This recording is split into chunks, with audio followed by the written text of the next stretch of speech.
അത് കുറച്ച് വലുതാകുന്നിടം വരെ എൻ്റെ അടുക്കലേക്ക് കിടക്കുകയുള്ളായിരുന്നു.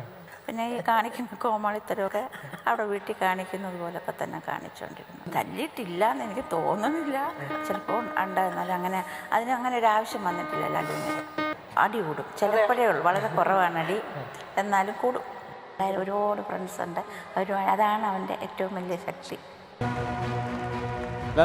ലാലേട്ടൻ തുടങ്ങിയത് നമുക്ക് വേണ്ടിയിട്ട് മദേഴ്സ് ഡേ വിഷ് ചെയ്തതാണ്. ലാലേട്ടന് വേണ്ടി നമ്മളൊരു ചെറിയ ഡെഡിക്കേഷൻ ഇട്ടു. ലാലേട്ടൻ കുറച്ച് നേരം അതൊന്ന് കാണാവോ? നമുക്ക് ഹാപ്പി മദേഴ്സ് ഡേ അദ്ദേഹം വിഷ് ചെയ്തതല്ലേ, നമുക്ക് അദ്ദേഹത്തിനെയും വിഷ് ചെയ്യണ്ടേ? ഹാപ്പി മദേഴ്സ് ഡേ ലാലേട്ട.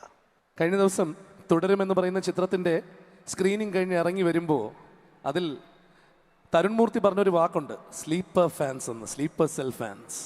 ആ സ്ലീപ്പർ സെൽ ഫാൻസ് എന്ന് പറയുന്ന ആൾക്കാർ അവിടെ കയറിയിട്ട് അതിൽ പ്രായമായ ആൾക്കാരെല്ലാവരും പറഞ്ഞിറങ്ങി വന്നത് എൻ്റെ മോനാണ് മോഹൻലാൽ, പിന്നെ ഞാൻ കാണാൻ വരാതിരിക്കുമോ എന്നുള്ളതാണ്.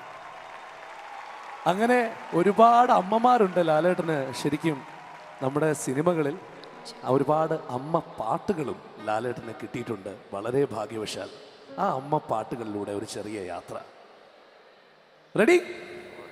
ഇതുപോലെ തന്നെ അത് കുറച്ച് വലുതാകുന്നിടം വരെ എൻ്റെ അടുക്കലേക്ക് കിടക്കുകയുള്ളായിരുന്നു.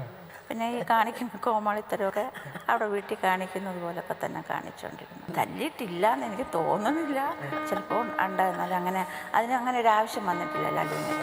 ലാലു വളരെ ക്വയറ്റാണ് ആൾ, ആവശ്യമില്ലാതൊരു ബഹളം ഒന്നും ലാലു ഉണ്ടാക്കിയിട്ടില്ല.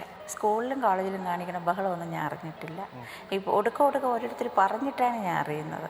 അതൊന്നും വിശ്വസിക്കാൻ ഒക്കുകയല്ല എനിക്ക്. ഇയാളുടെ സ്വഭാവം വെച്ച് നോക്കുമ്പോൾ വിശ്വസിക്കാൻ ഒക്കില്ല. ചില മുതലേ കളി, ഡാൻസും പാട്ടും ഒക്കെ കാണിക്കും, ഒരാരെ കണ്ടാലും ഇമിറ്റേറ്റ് ചെയ്യും.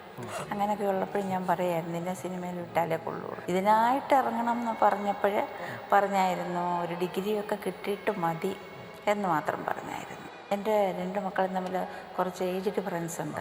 അപ്പം ഫ്രണ്ട്ഷിപ്പ് അല്ലല്ലോ, കൂടുതലൊരു ബഹുമാനം കൂടിയുണ്ട് അതിനകത്ത്. അടി കൂടും, ചിലപ്പോഴേ ഉള്ളൂ, വളരെ കുറവാണ് അടി, എന്നാലും കൂടും. ഒരുപാട് ഫ്രണ്ട്സ് ഉണ്ട്, അതാണ് അവൻ്റെ ഏറ്റവും വലിയ ശക്തി. പണ്ട് എനിക്ക് തലവേദന വരുമായിരുന്നു, മൈഗ്രെയിൻ വരും. എത്ര ദൂരെ ഇരുന്നാലും എൻ്റെ ശബ്ദം കേൾക്കുമ്പോൾ ചോദിക്കും എന്തമ്മ സുഖമില്ല, അമ്മയ്ക്ക് തലവേദനയാണോ? അതുപോലെ ഞാനും അതുപോലെ ചോദിക്കും. താളവട്ടം, കിരീടം, ചെങ്കോലൊന്നും ഞാൻ കണ്ടിട്ടേ ഇല്ല. അന്ന് ഞാൻ പറഞ്ഞു എത്ര കോടി രൂപ തന്നാലും വേണ്ട, ഇങ്ങനെയുള്ള സിനിമ വേണ്ട. ഇപ്പോഴും അടിപടമൊന്നും ഞാൻ കാണുകയില്ല.